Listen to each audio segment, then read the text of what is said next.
Ed here with the Digital Digest, and today I wanted to share a quick video about Samsung's Unpacked event slated for August 11th, 2021. Now, I've included a link in the description for those of you interested in reserving your spot in line to at least have the opportunity to pre-order the refresh of the Z Fold 2, aka, of course, the Z Fold 3, or the Z Flip 3, even though it's only the second generation, Samsung going with the number 3 in order to keep brand uniformity clear.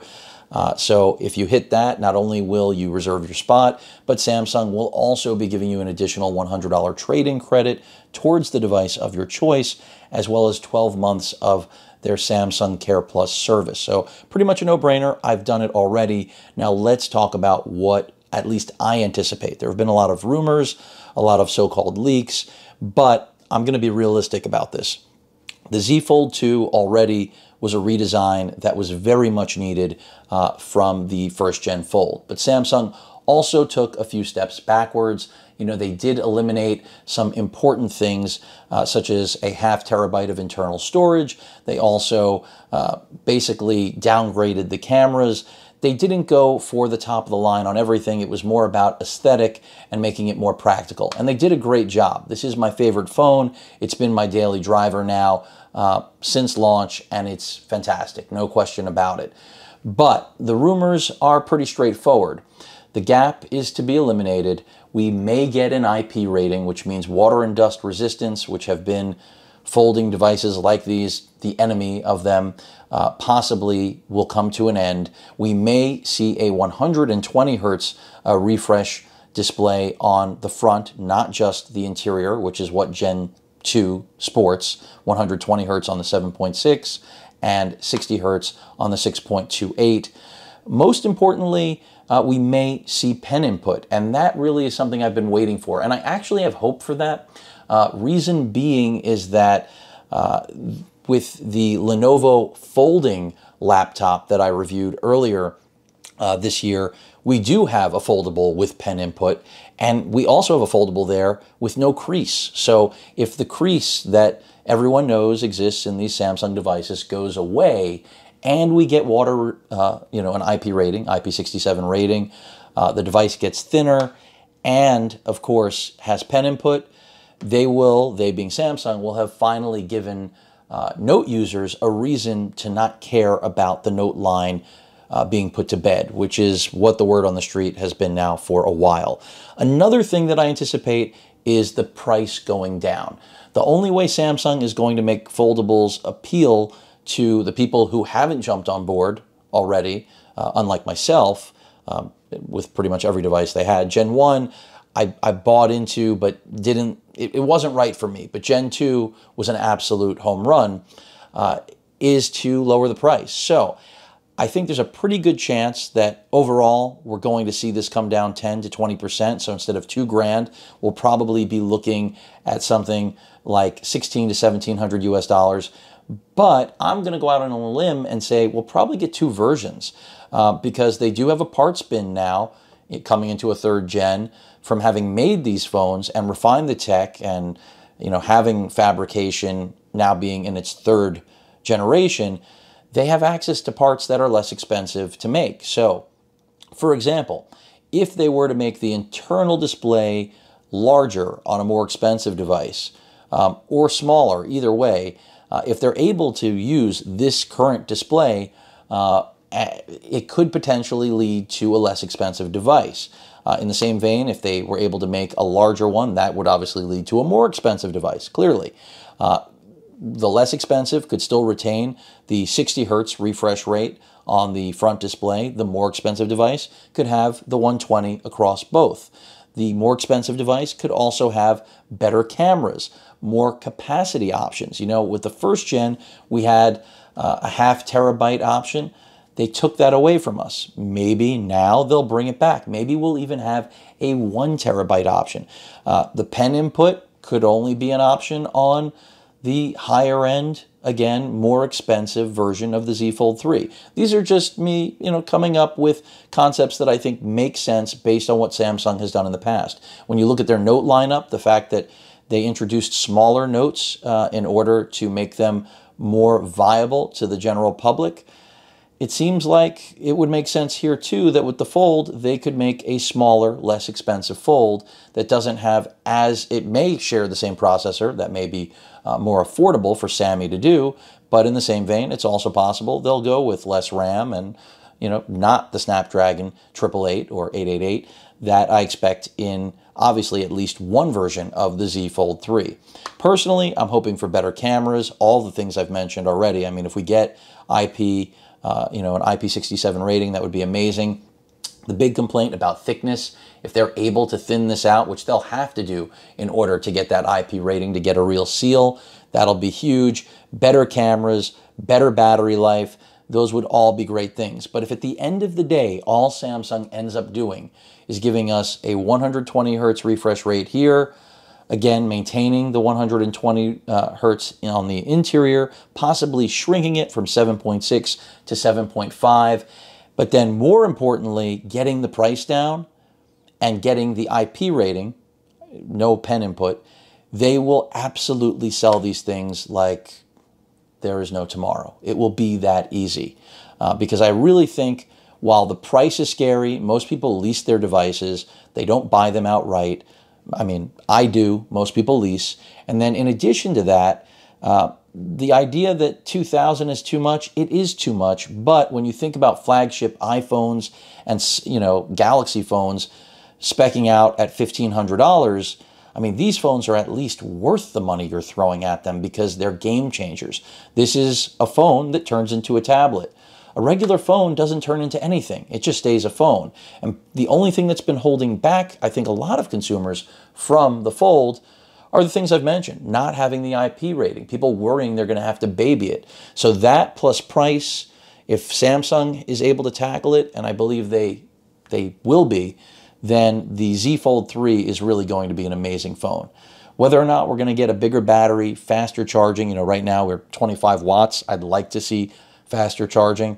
That would be great. Whether or not we're going to get that higher internal storage capacity or, God forbid, a micro SD card slot, those would be great things. But again, the only real rumors are IP rating, pen input, and of course, a lower price. And I think if they deliver those, they've got a winner, no question about it. Now, when it comes to the Flip, pretty straightforward. I mean, this is the tiny phone that becomes larger. And I think this is the more practical phone for the majority of users because this is the other side of foldable technology. It's one way to make devices get larger without being larger, although they are thicker, which is, I think, definitely going to be addressed in this generation. But the other idea is to have something really small that gets larger and gives you basically the same form factor you expect out of traditional flagship candy bar phones. And that's exactly what the Z Flip did. Now, $1,400 US was the 4G model. This is the phone that I purchased when it launched. I purchased both of these. These were not sent to me for review.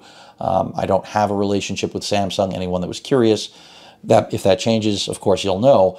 But I love this phone. Do I think the Fold is better? Absolutely. I would rather have this sort of device because this is, as a power user, what I've always been waiting for. But for everyone else who just wants a great phone that gets smaller and the screen is protected once it's closed, this is a brilliant concept. But again, it faces the same challenges. It's not flush, so it needs an IP rating. We didn't have one here with this device. I think they will lower the price. It'll either be $1,000 or I would say $1,000 to $1,200 US dollars makes sense. There's no question this 1.1 inch OLED front screen is going to be made larger. I did compare this to the Razer. The Razer had that advantage right out of the gate, but this was a much better device in terms of build quality, feeling. The Razer was just really not great. I'm going to leave it at that and be polite. So I imagine, rumor is it's going to go up to a little under 2 inches. I wouldn't be surprised if it got even larger. I'm hoping for improved cameras. We have 2 here and then 1 on the inside. I wouldn't be surprised if all of those are revamped. But again, if cost cutting is the primary measure, then just getting the IP rating and forget about pen input, I think and the lower price is what will really make the Gen 3, even though it's truly second gen Flip, a hit. And I think both have the potential to satisfy two completely different customers, which is the beauty of these two devices. You know, there are a lot of rumors about possibly doing away with the buttons and things of that nature. I wouldn't dabble with that. I think the realistic ones are making the devices thinner, since that's apparently something that really bothers people, and lowering the price and making them at least to some degree water and dust resistant. If Sammy does that with both of these, again, I think these are going to fly off the shelves, which is why I recommend getting that reservation spot in line now, like I've already done, because that's going to give you the opportunity to pick which foldable is right for you.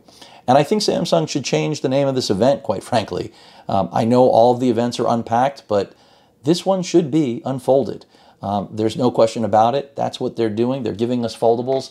Yeah, there's going to probably be a watch, but I'm not nearly as excited. I'm still using a generation old wearable from Sammy, and it does everything I need. Now, if the watch is a game changer, you better believe I will be covering it, because I'll probably purchase it since I'm due for an upgrade anyway. But the real question remains, will they eliminate the crease, which I know they can do, because Lenovo did it with a laptop. And will they give us a pen? I know they can do it because Lenovo did it, again, with a foldable laptop. Now, Lenovo's laptop is not water resistant in any way, but Samsung should be able to figure out a way, if we can at least get 2 out of 3 already. That's getting pretty close. So we'll see what happens. My personal wish list, beyond everything that I've mentioned, again, really is give us a higher end version of the Fold that gives, again, greater internal storage capacity. The RAM, we don't need more than 12 gigs. That's fine. But give me that internal storage of 512 or 1 terabyte. I would love to have the micro SD card slot back on board, and I would love better cameras.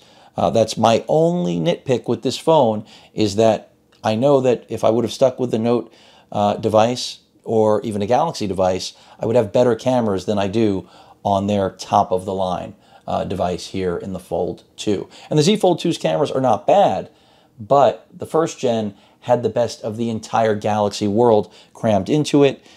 With Gen 2, as I've mentioned, they took a step back and said, let's make it more aesthetically pleasing and keep the price where it's at. That's what they accomplished. Of course, I would love faster charging, but I can live with the 25 watts and Qi charging. That's perfectly fine. But better cameras, even the battery life. If we stay at 4,500 milliamp hour, I won't cry, I promise.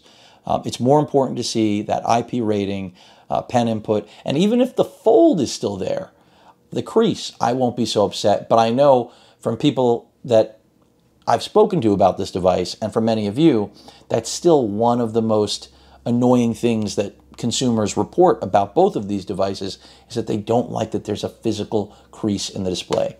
And since Lenovo pulled it off with their laptop, I know Samsung can pull it off with their phones. So again, very exciting.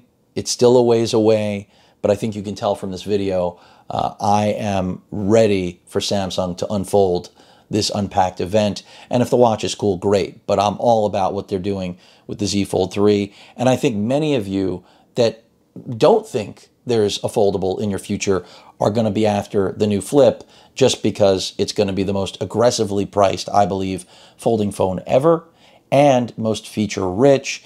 But we'll see what happens. Either way, I know they're going to be exciting products, and it's going to be a really solid year for Samsung. These were my 2 favorite phones of the last year, so there's no question that the refresh is not going to be just another refresh. So any questions or comments, please feel free to post them. Hit that like button.